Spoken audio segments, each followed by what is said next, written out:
There haven't been a lot of deaths in the Joe world, but the ones that we have had really hit hard.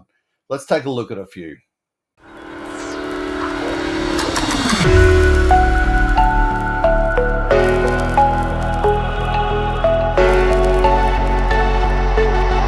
G'day all, welcome back to Frostbite's GI Joe Repro. So as I mentioned in the opening part of this video, we don't see a lot of deaths in the Joe world, but jeebus, like the ones that we have had, they really do hit hard and bring a tear to the eye. It's all a story of heroism and courage, and usually they're just characters you don't want to die.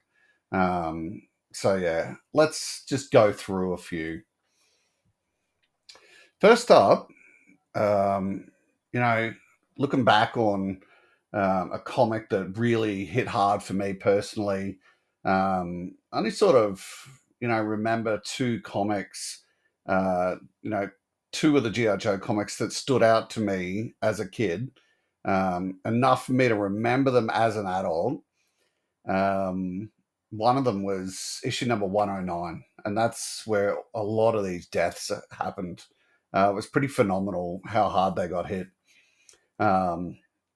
So in this issue, we actually we saw a large number of deaths. First three we're going to cover off on is Doc, Thunder, and Heavy Metal. Okay, so as you can see on the slide there, that's the cover of 109. Comic starts out in the desert of Trucial Abysma with Tomox and Zamot beating the shit out of Duke, while the other Joe's present watching on and deciding whether to defend Duke or not. Cross Country breaks away from the group against Falcon's orders and is quickly hit in the head by a Viper. We see all the Joes get thrown down into a pit, while the twins call the Cobra Commander to ask them what to do with them.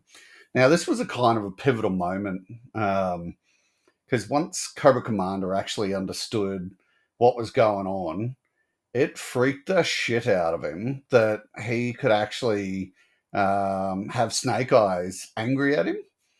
And it's kind of a weird thing for me that like the guy in charge of this deadly organization hiring deadly people, they're a real problem for the world, but he doesn't want to do anything in case he pisses off a ninja that can't talk.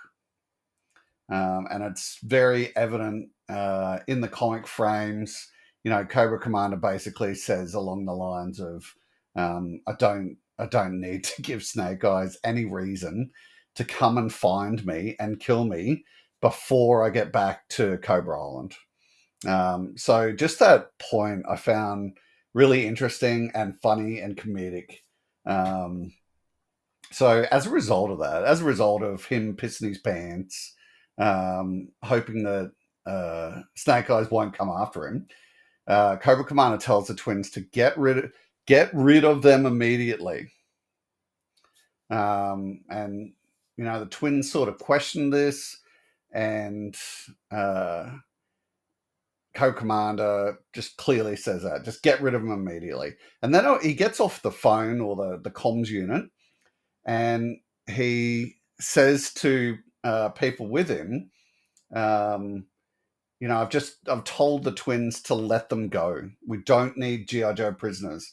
We don't need this heat on us right now. So he then explains that once he's off the comms unit to the twins. And once the twins get off, they explain it. And there's this really funny scene where they're explaining it to a Cobra Viper, and they're using all of these, just roundabout ways of saying it. And the Cobra Viper's very funnily saying, oh, you want me to take care of him? Do you want me to get him something to eat or something? But the twins are trying to explain that we need to execute him, but they don't say that.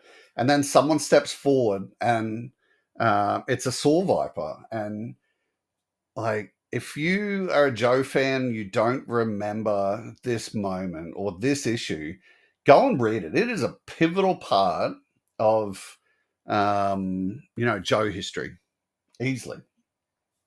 So the Saw Viper steps forward. He's got his toothpick, you know, got his hog, being his large machine gun. And he says he's happy to take care of this problem. Um, and the twins promise him an extra month of pay. The Saw Viper comes back with that he wants an extra 2 months of pay, and the twins are completely happy with that because they don't have to deal with the problem. And they leave him behind with a rage vehicle and two Vipers, just two Cobra Vipers. Um, and it's then at this point that we see Doc getting lifted up out of the pit by the other Joes to take a look out of the pit. And, the first thing he sees is the Saw Viper there with the machine gun. And that's when Doc knows he's made a mistake. And we don't see it in the comic picture or the images, but Doc's head is the only thing above the pit line or the cliff line next to the Viper. And I believe we see some or hear some effects to illustrate that Doc's being shot. So he's effectively taken a hog to the face, which, a bit of a horrific thing. You just see his body slump back into the pit. And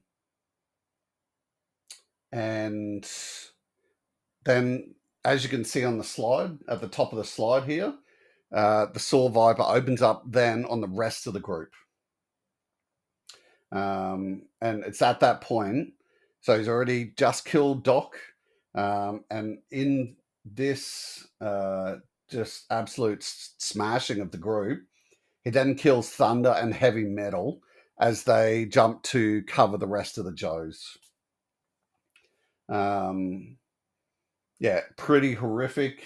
You can see the Saw Viper he's come back with. Oh, that's almost touching the way some of you shield your buddies with your own bodies. It won't do you any good, though. I've got plenty of ammo, and I can just blast my way through you layer by layer.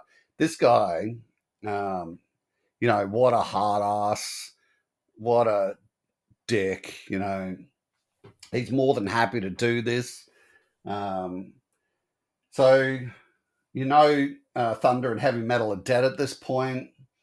And you can see down in this third frame here that Falcon is asking for a knife that Cross Country stole from one of the Vipers when he was getting the shit beaten out of him. And Falcon throws it and hits the Saw Viper in the chest, which takes him to ground. And that causes the Saw Viper to drop his hog. The Vipers start prepping, and then that's when Quick Kick gets the hog and just obliterates those Vipers that were standing there. He unloads every round that the hog had. It's pretty full on. So I actually found this to be a pretty moving moment in Joe history. Over here on the panel, you can see Crazy Legs telling Quick Kick that the hog is empty and to put it down. Quick Kick is saying, "I got him though, didn't I? Didn't I, Crazy Legs?" Quick Kick is crying his eyes out. He's just lost friends. Crazy Legs is saying, "Yeah, he sure did, old buddy. Let me take that thing." So you can see down the bottom as well, they're literally carrying bodies. Cross Country and Falcon and Duke are carrying the bodies out of the pit. So after all that, they put the dead bodies and the survivors onto the Rage and make an escape. So that was the death of Doc Thunder and Heavy Metal. It was pretty prolific.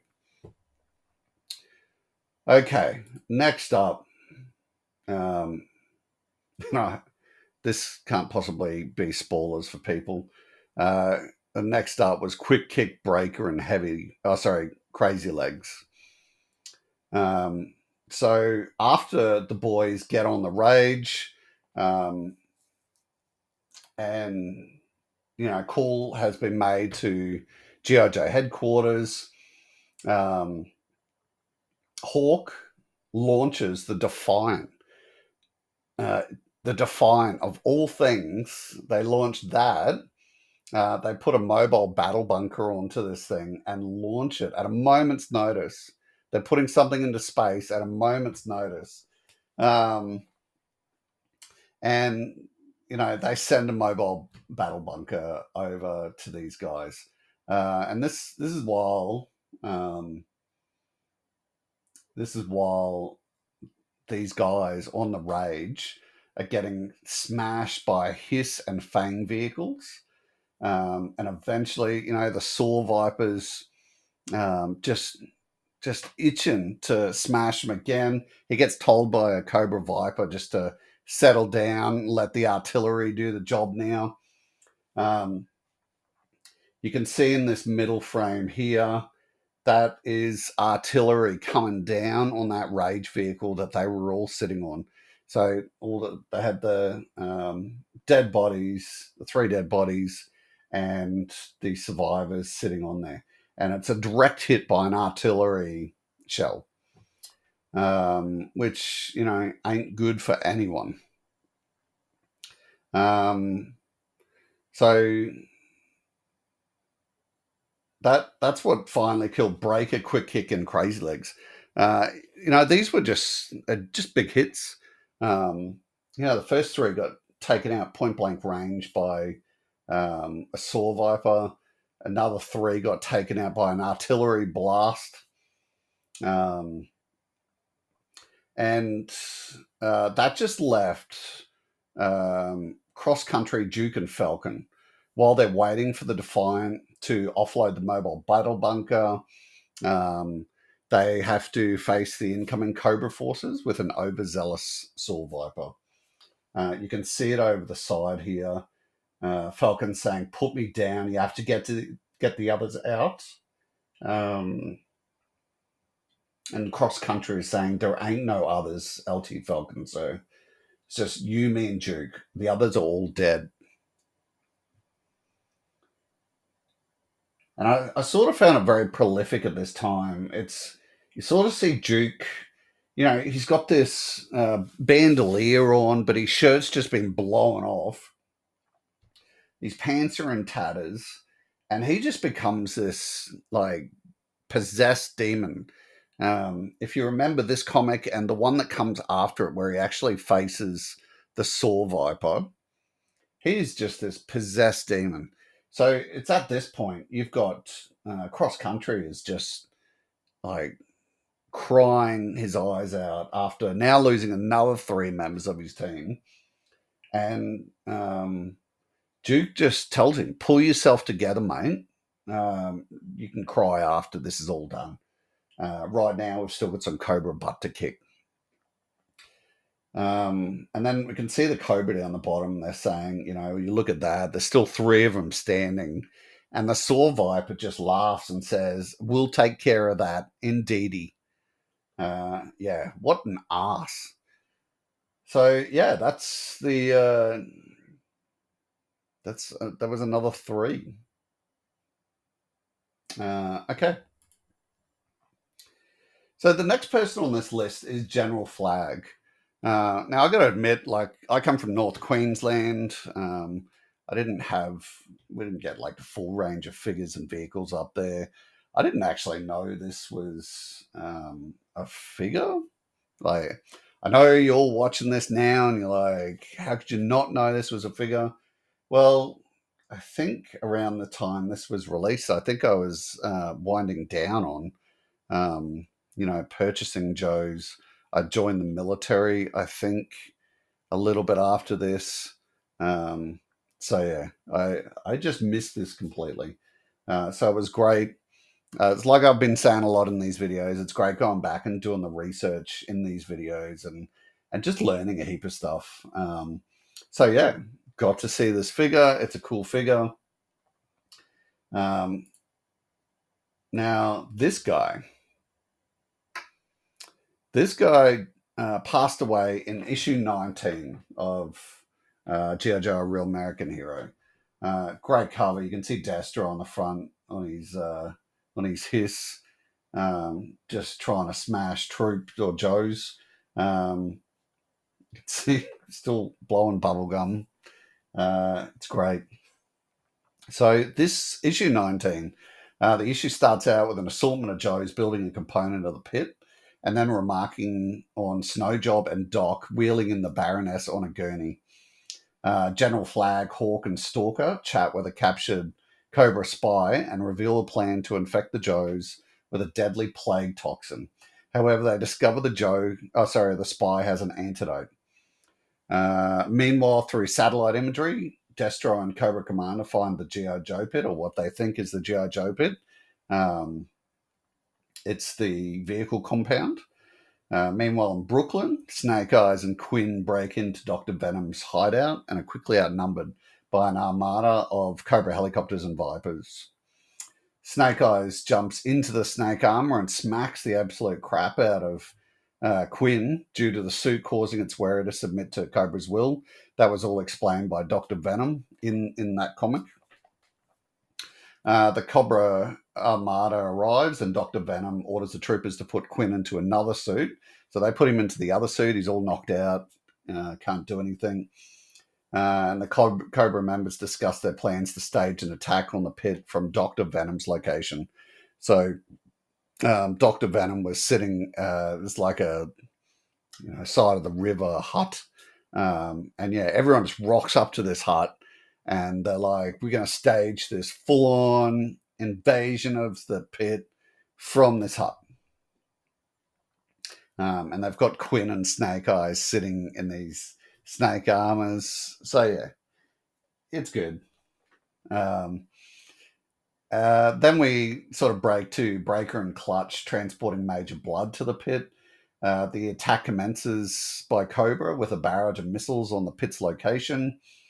The attack destroys the building that was hiding a now lifted uh, armored fortress. So they put these things, as they were building it underground, they put these things onto large hydraulic lifts and lifted this thing up into this, like through the ground, up through the ground into this shed. And the shed is the target.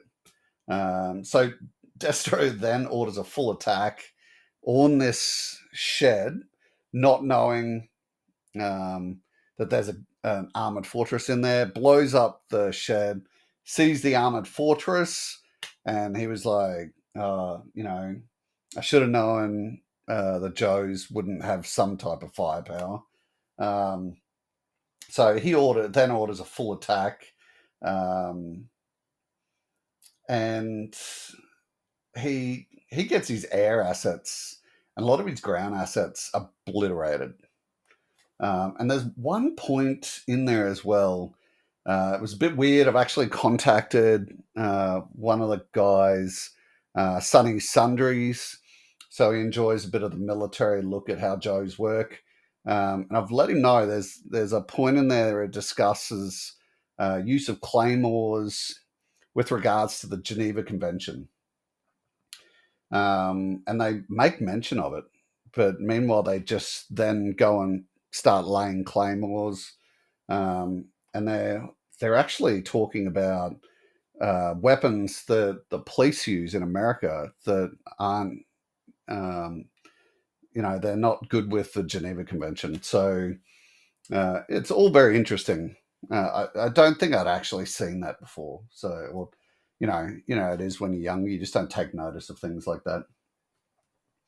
But yeah, those claymores that were set up underneath a ring of ambulances, you see Vipers come in like Destro sends the ground forces in, and those ground forces just get obliterated by just walls of claymore. Very full on. Then we see Torpedo opening one of the main doors to deploy multiple pack rats, and it's the 3 different pack rats. Major Blood then asks Doc if it's demeaning to be locked in a room with prisoners, because he's in the cell with Major Blood, a trooper, and Baroness, and he's treating the Baroness. So then we see the pack rats destroy the first wave of his tanks, like just take them down completely. Dr. Venom then sends Snake Eyes and Quinn in their armored snake suits, sends them into battle against the pack rats. They completely destroy the pack rats. But it's at this point that Dr. Venom weirdly has this mental conversation with Snake Eyes, and Snake Eyes breaks out of the control of the snake armor and shoots the other snake armor, which then lets Quinn out.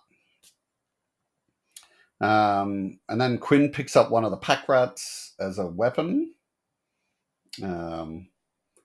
And he goes for Dr. Venom. We then see GI Joe air assets arrive, and Hawk orders the ground assets to deploy. And then Quinn pulls a grenade on Dr. Venom. We see Major Blood then knock out Doc, and he is confronted. We can see that up here. We can see Major Blood is then confronted by General Flagg, and the Cobra Trooper boots Flagg's pistol out of his hand. Blood picks it up, and because he's such an ass, just blatantly shoots the general. Just like, there's no questions or anything. Just shoots him, and he's left for dead with Doc. Just on the ground there. You can see in the frames here. Meanwhile, the trooper that's just helped Blood, and he's handcuffed to the cell. He's like, "Oh, give me a hand, bro." And Blood, once again, such an ass. He basically says, "Well, there's only room for 2 on the Fang." So, nah. So he just leaves him out of there. And then he actually gets to the roof. You can see in these bottom frames, after he just said that there's only room for 2, he just shoots the dude that's taking the time to fly down and set this bomb. Just shoots him in the back and he's out.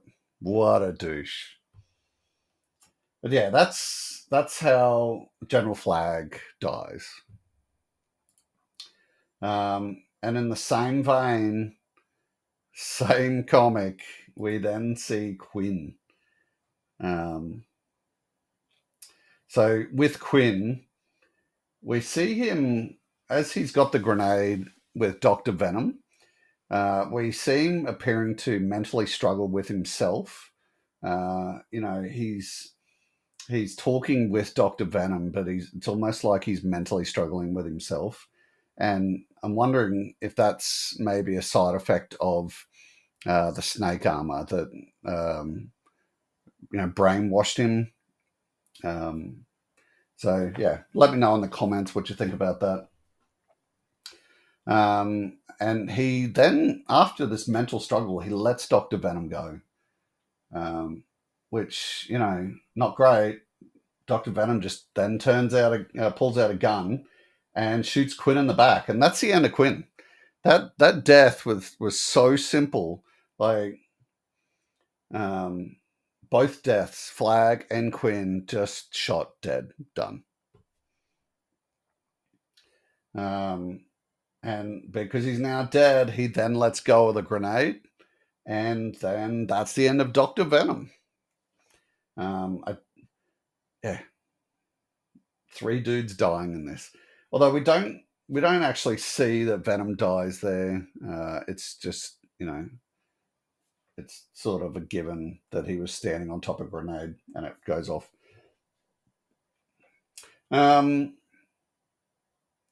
So then Cobra then retreats, thinking they've destroyed the entirety of the GI Joe headquarters. You can see that up here. You can see Doc actually up the top here declaring that General Flagg is dead. So it's declared. Yeah, you can see Cobra Commander saying we've destroyed GI Joe headquarters, regroup and retreat. And then down the bottom here, we see Hawk basically saying, we did it, everyone.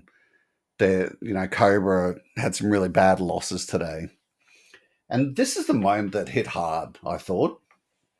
If you haven't read this recently, go back and take a look at it. The fact that those two people died, so Quinn and Flagg died, that's one thing. Like, you sort of see him killed with the pistol. And then down the bottom, we see Hawk sort of muttering that, like, the Snake Eyes and Doc have missed this major victory. And then while he's saying that, those boys hold out the dog tags of Flagg and the skull necklace of Quinn. And it's a really, really, like, it's a punch to the heart. Like, way more than just seeing those dudes shot with a handgun. Actually, those boys holding out the dog tags and the skull necklace. It was pretty hard hitting, I thought. So yeah, that's that. And then this guy, Mangler.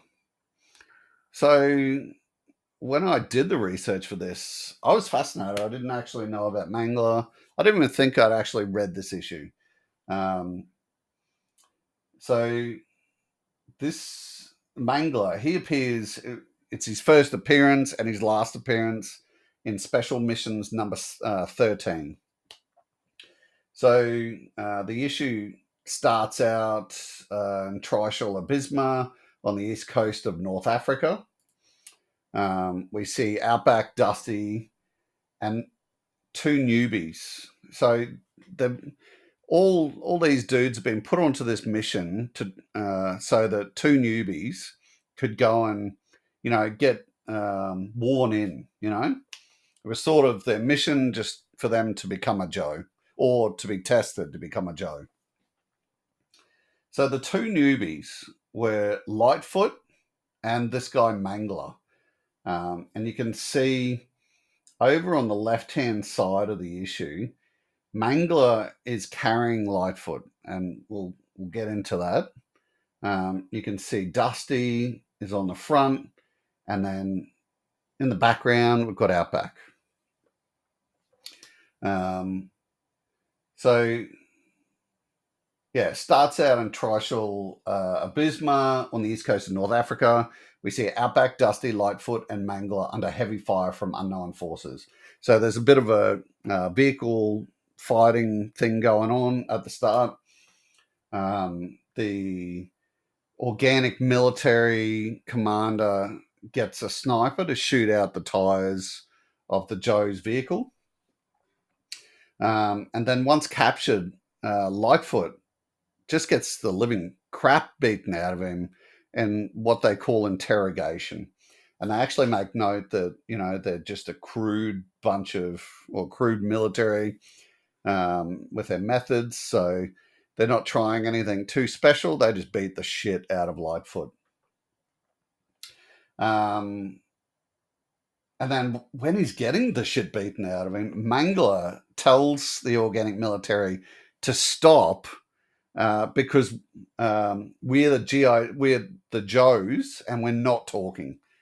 And so, the political officer of this country is just straight out with, fools. They're just giving us information now. And it was pretty dumb. And after a full day of interrogation, Lightfoot eventually provides information on their mission, and they're there to blow up this cache of weapons and equipment. And he tells them where the cache is, and this really angers Mangler. So even though he's just told these people that they're GI Joes, He then gets really, really angry at Lightfoot for apparently giving away all this information after full day of interrogation. Gets angry at him and basically says, if I had the chance, mate, I'd shoot you myself.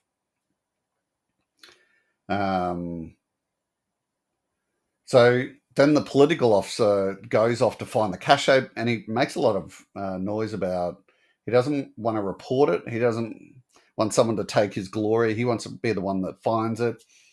So he takes pretty much all the troops and goes off to find it and leaves the commander with them. And the commander, before the political officer took off, was basically disagreeing with him and saying that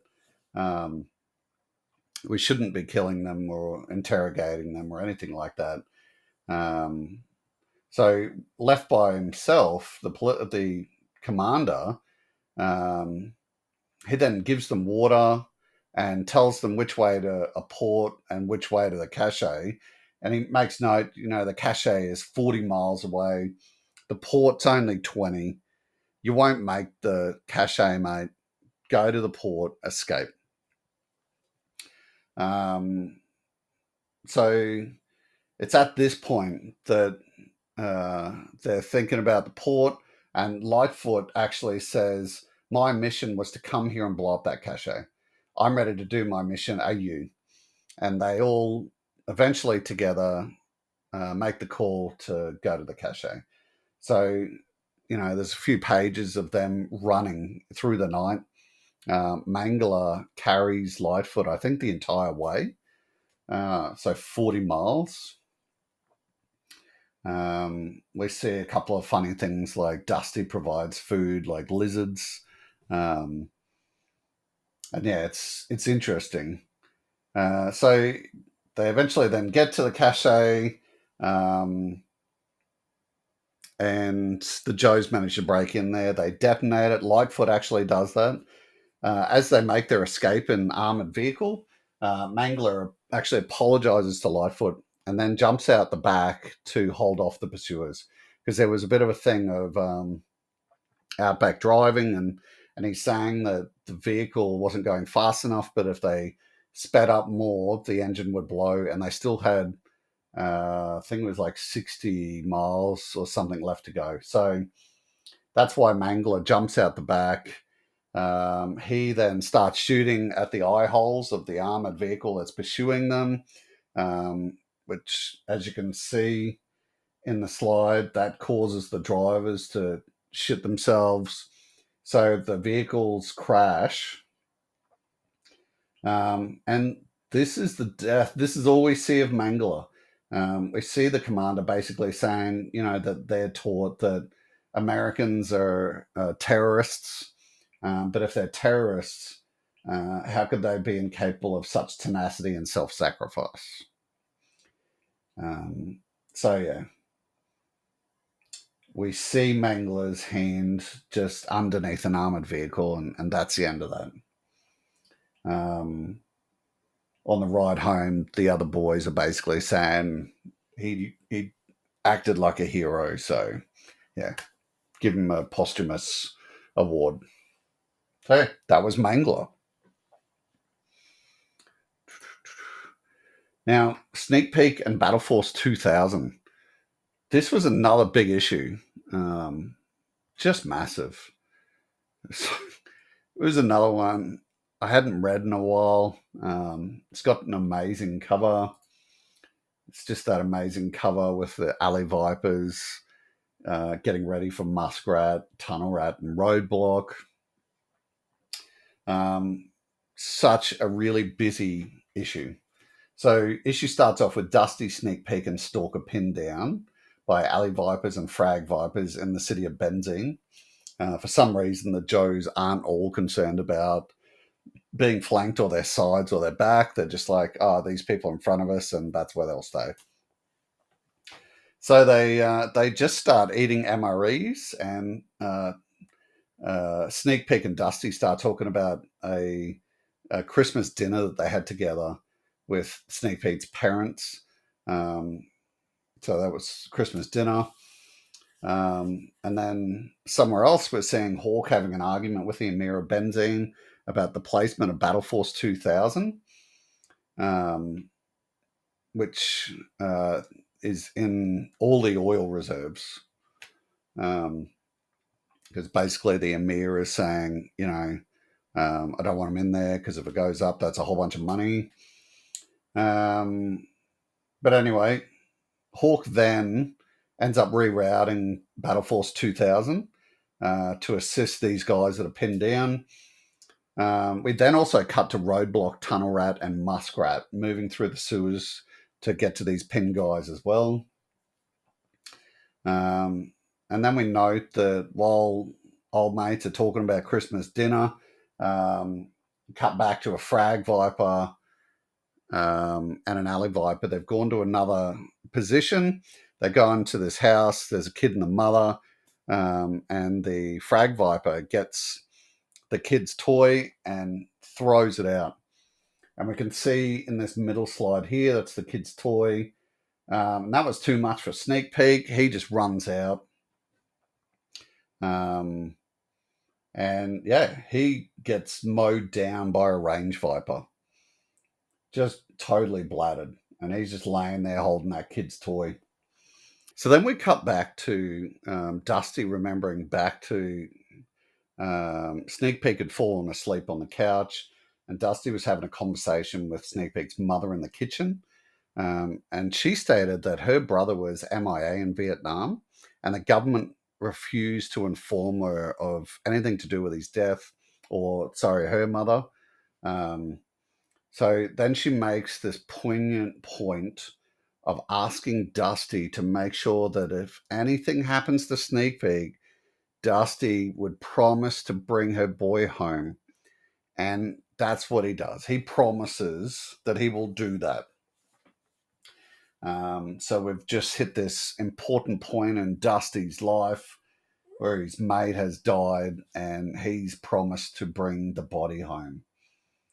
And then it actually cuts to Sneak Peek being alive and he's asking for help.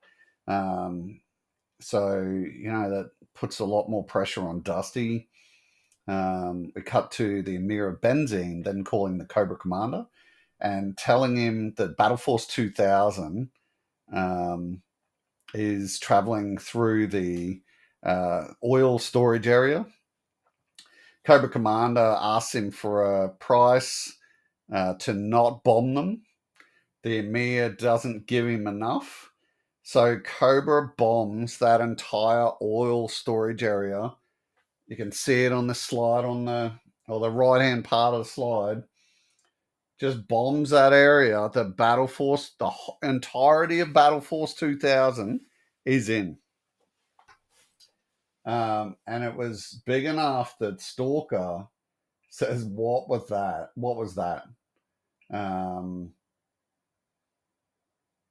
And yeah, you can see down the bottom Dodger saying, "This is Dodger and the Marauder, reporting by code name," and he's asking for everyone, and nobody answers. And then he tells DJ to see if he can get him on the command net, and he turns around, and DJ's dead behind him as well.